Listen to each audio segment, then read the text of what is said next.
eurove për qytetarët e Kosovës. Të dashur qytetarë, të nderuar gazetar, unë më herët kam pa gatishmëri për zgjedhje, por nuk kam pa zell për zgjedhje, treja, të përsëritura. Tash po shoh edhe zell për zgjedhje, treja, të përsëritura, të cilët do të na marrin kohë më shumë, do të mund të jenë zgjedhje, nuk do shoh qysh tash se qysh do të mund të jenë edhe zgjedhje, për shkak se bëhet fjalë për kvorumin prej 80 deputetëve në sallë që duhet të asigurojmë bashkërisht të gjithë. Nuk mund të presim që fillojmë zgjedhjet e reja në fushata të përsëritura, ku tash duhet të themi që unë i marr 80 deputet spaku. Pra, nuk është çështja të 61-shi, është çështja të 80-shi, që i bie 2/3. Dhe në këtë situatë unë nuk besoj që zgjedhjet e përsëritura janë zgjidhje e re. Përkundrazi, do të ketë një lloj vazhdimi të agonisë legjislative, institucionale në përgjithësi, që është e panevojshme përveç se e padrejtë. Dhe spaku zgjedhje do të kushtojë 10 milion euro. Vështirë të nxjerremi edhe me i palë zgjedhje tjera pa 10 milion euro. Për ta përsëritur rezultatin. Mund të ketë ndonjë lëvizje të vogël, po nuk shoh diferencat të mëdha. Prandaj po e presim aktgjykimin e gjykatës kushtetuese në mënyrë që për brenda këtyre 60 ditëve, duke filluar nga mbrëm, ta përmbyllim procesin e zgjedhjes së presidentit të Republikës. Prej se e kemi votuar buxhetin në lexim të dytë, unë jam përpjekur me krejt çfarë mundem e di që të merrem vesh me partitë opozitare. Dhe më duhet të them që atmosfera tash është ndryshe. Qasja e kryetarëve të opozitës që i kam takuar, edhe të PDK-s, edhe të LDK-s, është ndryshe prej vitit 2025. Atmosfera është konstruktive, diskutimet janë korrekte.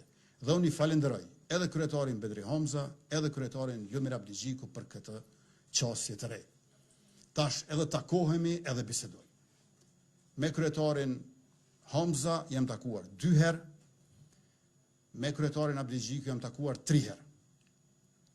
Vjen keq që nuk kemi takuar në 3 ditët e fundit. Pra, që nga partje nuk pranonin që të takoheshim më. Unë u thash që nuk ka ndonjë gjë të keqja, ndonjë dëm nëse takohemi. Por unë i falenderoj edhe për një gjë tjetër, se edhe kur jemi takuar kemi komunikuar me njëri tjetrin me telefon, nuk i kemi as sekretarët, as asistentët ndërmjetësues. Pra, midis 2 kryetarëve të partive opozitare, PDK-s dhe LDK-s, dhe meje nuk ekziston ndërmjetësuesi. Dhe kjo është një shej mirë i parlamentarizmit, i bashkëpunimit politik në Republikën tonë. Por atmosfera e mirë nuk garanton marrëveshje, nuk sjell hapa konkret dhe ky është realiteti që ne jetojmë ne sot. Asnjëherë prej asnjërit prej tyre nuk më tha asnjë emër për president. Presidenti është emri i përveçshëm. Pra, si të ecim përpara nëse askush nuk thot asnjë emër. Piknisja ishte presidentin konsensual. Dikush i cili do të arrinte që të siguroj kvorumin, e madje edhe më shumë se aq. Natyrisht, familja Jashari, natyrisht Murat Jashari. Por nuk arritëm tek ajo pikë. Unë jam i bindur që nga familja Jashari do ta kishim presidentin i cili zgjedhet në raundin e parë me numër 3 shifror të votave për herë të parë në historinë institucionale parlamentare të Kosovës. Mirë po, nuk arritëm aty. Kur nuk u e bëhe mundur që të kemi një figurë konsensuale, atëhere mua mu tha nga kryetari i PDK-s, aty që ka deklaruar publikisht, se ata kërkojnë që 2 kandidatët për president të jenë të propozuar nga PDK-ja, dhe njëkohësisht të bëj marrëveshje politike ku garantoj që ato do të votohen në mënyrë që njëri prej tyre të zgjidhet. unë ja kam shpjeguar me shumë dashamirësi kryetarit Bedri Hamza, se një gjë e tillë është e pamundur për mua si një kryeministër demokrat dhe si kryetari i lëvizjes së vendosjes, cila ka statut të saj, në të cilën nuk lejohen blanko marrëveshje.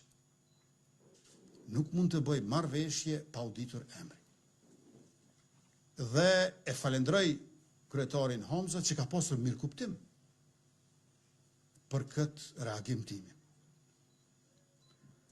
Nuk është e mundshme që në kryesinë e lëvizjes së vendosjes kryetari të propozoj kërkesën e PDK-s që 2 kandidatët t'i marrin nënshkrimet e vetëvendosjes, njërit prej tyre i duhen 30 nënshkrimet e vetëvendosjes, tjetrit i duhen së paku 8, sa ta 22 i kanë, shpresoj që i kanë 22, po së paku 8 vetëvendosjes, pra nga vetëvendosja kërkohej që t'ja jep 38 nënshkrime të deputetëve të saj, 2 kandidatëve të PDK-s, dhe më pastaj ta garantojmë që s'paku njëri prej tyre, s'paku në raundin e 3 i merr 61. Kësa marrëveshje politike nuk mund bëj. Përbes njeriu kësa marrëveshje vështirë bëj me vetën. Lere më me dikë tjetër, e lere më me dikë nga një parti rivale tjetër. Po unë e falenderoj kryetarin Bedri Hamza që ka pas mirë kuptim për mospranimin tim. Dhe kur s'më dhan emra, thash hajt të provoj t'ja jap unë në emër. Ju thash Andin Hoti. Andin Ukshin Hoti. Duke pas parasysh për i familjes që vjen, Ukshin Hoti është unik. Për nga filozofia politike, ne nuk kemi një mendje tjetër të ngjajshme, jo vetëm Kosovë, po mbar kombin shqiptar që nga lufta e dytë botërore këtej. Andaj, Andin Ukshin Hoti ishte një propozim i ynë, që së paku të fillojmë të diskutojmë. Nuk u pranua. Dhe jo vetëm që nuk u pranua, por nuk u pranua as të kemi takime më tej që të flasim për emra të tjerë. Mirë. Nëse nuk bën Andin Hoti, ma thuaj një emër tjetër, nuk mu tha asnjëherë. U kërkua vetëm të nënshkruajën çek blanko aty. Marrëveshje pa emra, po me zotim absolut. Më vjen keq, po s'është e mundur. Me gjithë vullnetin tim që të ecim përpara, po kjo nuk është rrugë e mundshme. Ndërkaq që me kryetarin e LDK-s kemi diskutuar për shumë zhvillime politike në Kosovë. Ata thanë që ne kemi 15 deputet, pra në rastin më të mirë mund t'jam mbledhë një kandidati gjysmën e nënshkrimeve të nevojshme. Unë kam shpreh gatishmëri, qoftë kryetarit Hamza të PDK-s, qoftë kryetarit Abdi Gjiku të LDK-s, që në nënshkrimet e nevojshme, që mund t'ju nevojiten për kandidatë e tyre, t'u asigurojmë ne vetëvendosjes. Nuk është pranuar një gjë e tillë, pra nuk kanë mbledhur nënshkrime të vetat për propozime të vetat. Nuk kanë dhënë nënshkrime të vetat për propozime të tjetërkujt. Nuk kanë pranuar nënshkrime tonat për propozime të tyre. Nuk kanë pranuar as ndihmën tonë në formë të nënshkrimeve për propozime të tyre që mund të jenë edhe jashtë partive të tyre. Dhe gjithashtu nuk janë përpjekur që me njëri tjetrin ta bëjnë një kandidaturë të përbashkët, sepse dhe kjo është e mundshme. 22 plus 15 bëjnë 37, mos e mjaftueshme. Edhe nëse disa s'ti japin nënshkrimet, PDK dhe LDK kanë mundur ta nxjerrin një kandidat. Kur ja shtojmë edhe 6 deputet të AK-s, 43, kjo është mos e mjaftueshme që ta kenë një kundërkandidat. Nuk ka pasur fare interesim edhe vullnet, prandaj më vjen keq që atmosfera e mirë që kishim nuk u përkthye as në hapa konkret se lëre më në marrëveshje e cila ishte nevojshme. Dhe ju e dini se çfarë bëm ne? Të vetmen gjë që mund ta bënim. Ta nxjerrnim ne një emër. Glau Konjufsën nuk e kemi nxjerrur 30 ditë para ditës së djeshme. Po më pak se 30 orë para ditës së djeshme, kur u thirr seanca afër mesnatës. Ne kemi dashur që t'ju japim shans të tjerëve.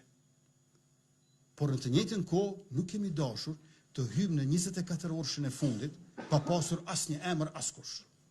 Se nuk është mirë për shtetin e Kosovës. Po hin në 24 orëshin e fundit për zgjedhur president dhe askush asnjë emër.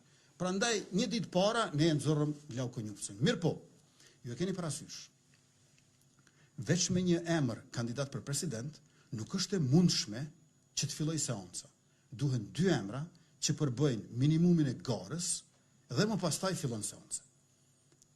Dhe nuk e nxorrëm me një herë Fatmire Mulhaqa Kolçakun. Diskutuam gjëre gjatë në kryesi e në grup parlamentar. Dhe përderisa Glaukun si emër kandidat për president e nxorrëm më pak se 30 orë para skadimit të afatit, kundër kandidatin e tij, Fatmire Mulhaqa Kolçaku, e nxorrëm më pak se 3 orë para skadimit të afatit. Sepse nuk dëshironim që t'impononim dikuj tjetër shumë herët emra. Kur u pa që është e pamundur të marrë ndonjë emër, qoftë prej kryetarit Bedri Hamza, qoftë prej kryetarit Lumir Abdigjiku, vetëm atëherë ne kemi nxjerrë emra. Unë kam pritur të më japin ata emra, nuk më dhanë emra. President pa emër nuk ka. President anonim s'është e mundën. Edhe tash ndodhemi në situatën në të cilën pa çka se unë i takova kryetarët e 2 partive opozitare për 12 ditë, ma shumë e ma shpesh, komunikova më dendur e më intensivisht se në 12 vjetë të fundit, megjithatë konstruktiviteti dhe korrektësia nuk prodhuan marrëveshje. Andaj në këtë situatë të nderuar gazetarë, të dashur qytetarë, konsiderojmë që i kemi 60 ditë në bazë të Kushtetutës së Republikës Kosovës që ta bëjmë një zgjidhje e të mos kemi zgjedhje. Ta bëjmë një zgjidhje të re që të mos kemi zgjedhje të përsëritura. Faleminderit edhe një herë për vëmendjen e durimin e tash do të mund të përgjigjem pyetjeve tuaja.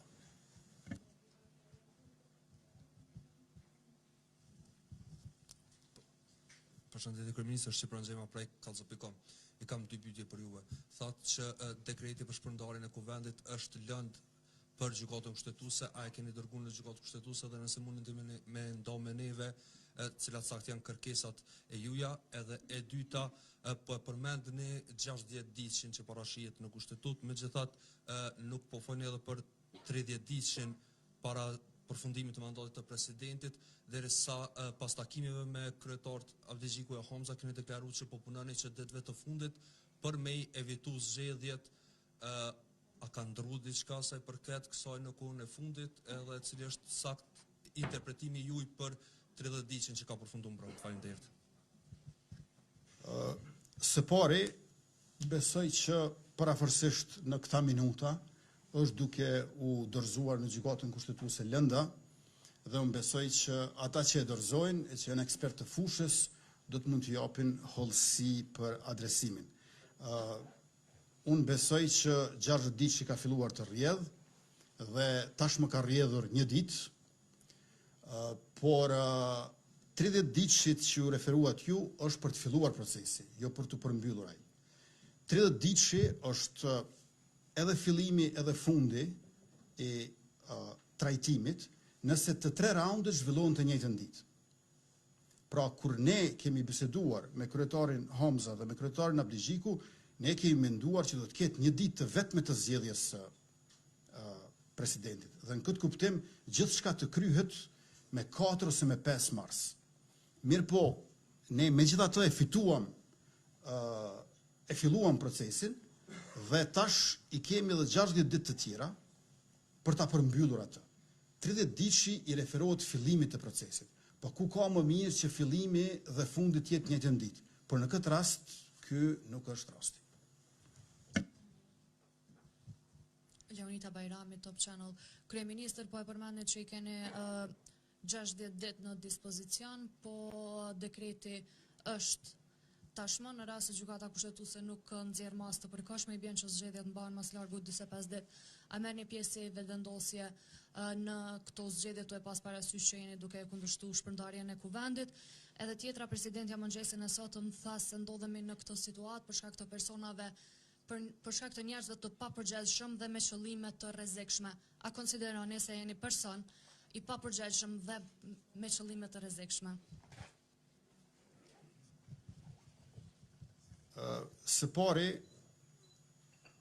para këtij dekreti si lëndë në gjykatën kushtetuese, është një lëndë tjetër për mos pjesëmarrjen në seancë plenare e deputetëve të opozitës. Ne ishim 66 në sallë,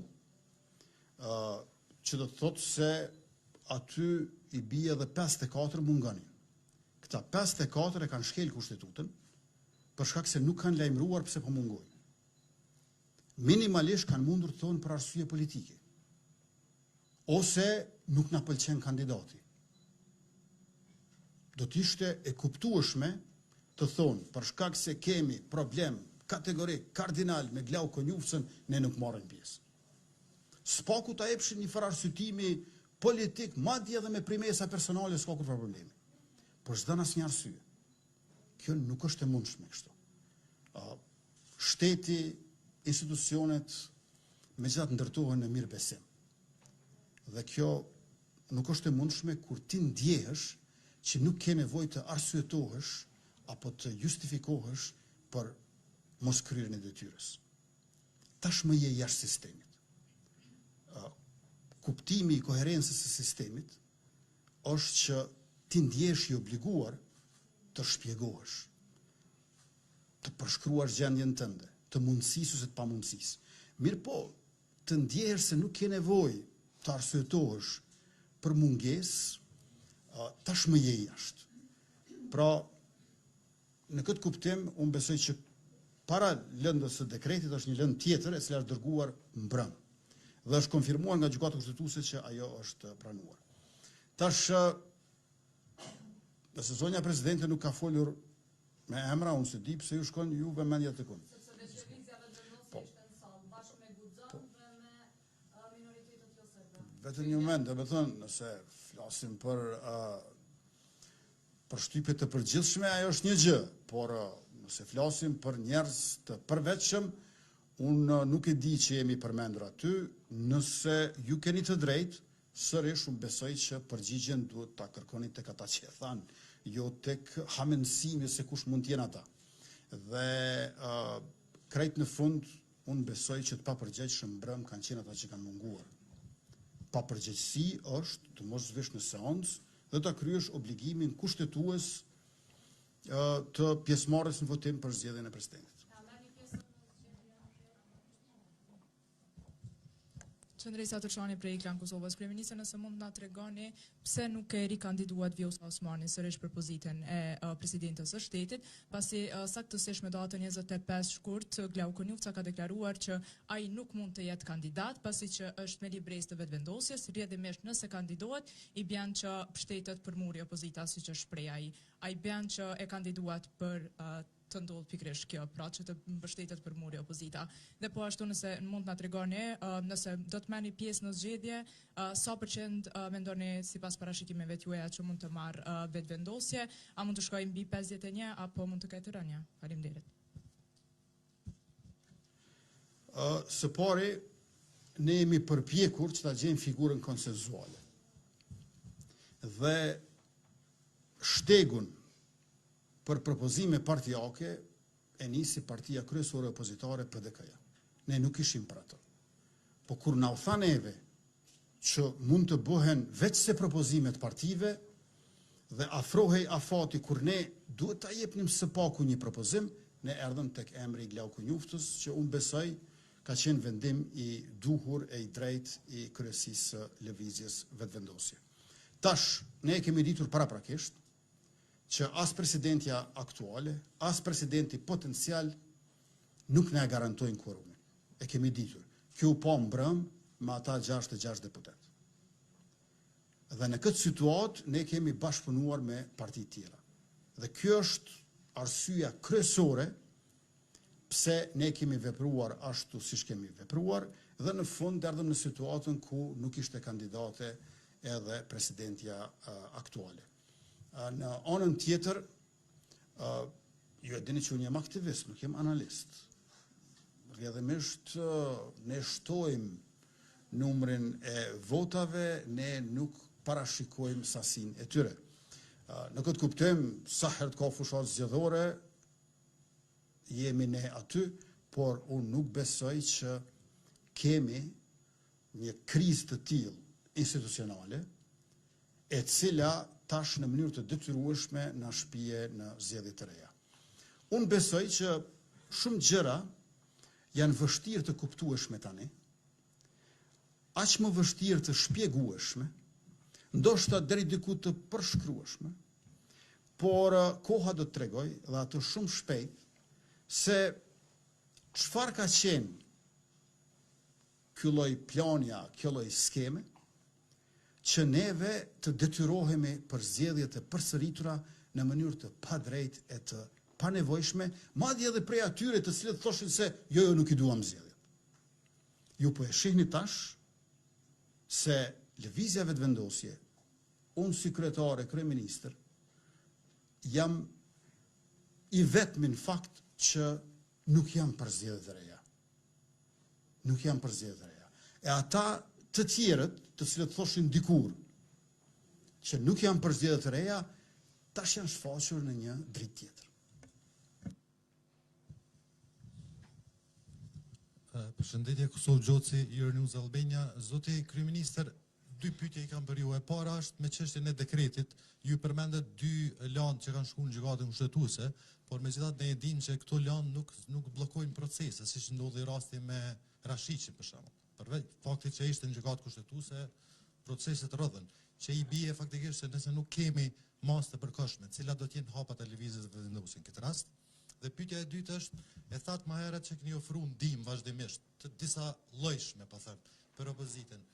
Cila është logjika e kandidaturave të opozitës, cilët nuk kanë vota as për me propozu se lere me fitu që të kandidojnë një kandidat? Unë besoj që do duhet ishte interesi subjekteve politike që kur besojnë që kanë kandidat më të mirë, e zgjedhja është me vota të fshehta, të propozojnë dikët profilit lartë dhe të provojnë të marrin simpati edhe në popull, por sidomos mesin e deputetëve të tjerë. Ka pasur mundësi që të zhvillohet një garë disa javëshe edhe në opinionin publik, edhe në vetë parlamentin, me një figurë të tillë të spikatur. Mirë po nuk u bë. Për bindjen time kjo nuk po ndodh për shkak se fatkeqësisht viti 2025 ka përfunduar sa i përket sjelljes së partive opozitare, po jo sa i përket qëndrimeve të tyre. Sjelljen nuk e kanë si në vitin 2025, po qëndrimet i kanë si në vitin 2025. E ju e dini shumë mirë që në vitin 2025 partitë opozitare nuk gjenin gëzim të sukseset e tyre, por gjenin kënaqësi veç se të mos sukseset tona. Pra, e vetmja mënyrë për t'ju kënaqur ju kanë ngelur nëse nuk ka sukses vetëvendosja. Nuk janë duke provuar më sukseset vetës tyre. Vetëm janë duke shikuar se si mund të ketë dështimet tona. Kjo tregon për një esencë negative në politikë, e cila për bindjen time përbëhet shumë më shumë nga mlefje i nati, nga një lloj idhësie, sesa nga idetë, puna apo pasioni. Do të ishte interesi partisë politike që të thotë edhe unë kam një kandidat. Dhe kjo ka ndodhur edhe në të kaluarën. Ta zëm presidenti historik Ibrahim Rugova ka pasur kundër kandidat Rambujen një. Ka qenë më shumë kandidat formal. Po tash unë nuk besoj që ai ka qenë një kandidat formal, por opozita, e cila bashk i ka 43 deputet, nuk do të duhej që ta përjashton të vetën nga mundësia e suksesit. Por kjo tash më ka ndodhur, saktësisht si ishte pyetja juaj. Pra ata, në imagjinatën e tyre, nuk mund të fitojnë më. Pikërisht për shkak se ti nuk beson që mund të fitosh ndonjëherë më, krejt çfarë mund të bësh është gjesh kënaqësi që s'fiton askuj tjetër. Ama kjo është esens negative. Sikur se jeta as politika nuk shtyhet me inat.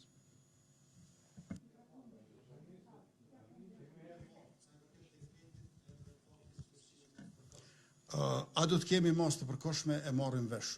Shumë shpejt, unë nuk dua që me trajtimet algoritmike, çka nëse shkojmë në atë shteg apo në këtë shteg, të ndykoj në gjykat, krejt çfarë kemi ne për të thënë, është e zeza në bardhë në lëndën që e kemi dorëzuar atje, dhe krejt çfarë uroj është trajtimi sa më i shpejt nga gjykatësit e gjykatës kushtetuese.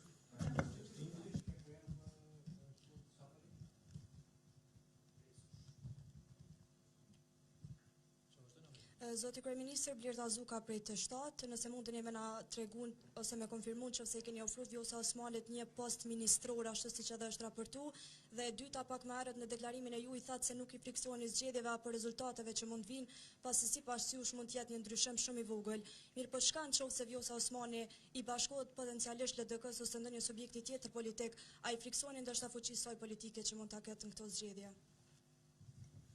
Ne jemi takuar me presidenten 100 herë, gjatë këtyre më shumë se 5 vite, në situatat të ndryshme. Kemi pasur diskutime të panumërta. Tash ne ruajmë transparencën e proceseve, por në të njëjtën kohë na duhet ta ruajmë edhe konfidencialitetin e bisedave. Shumë biseda kemi bërë. Ajo është kreu i shtetit ku unë jam kryeministër, dhe nuk është koha tash që të bëjmë diskutime publike, politike me presidenten e vendit. Nëse një ditë, siç është paralajmëruar, mund të kthehet në politik, ajo do të ishte situatë tjetër.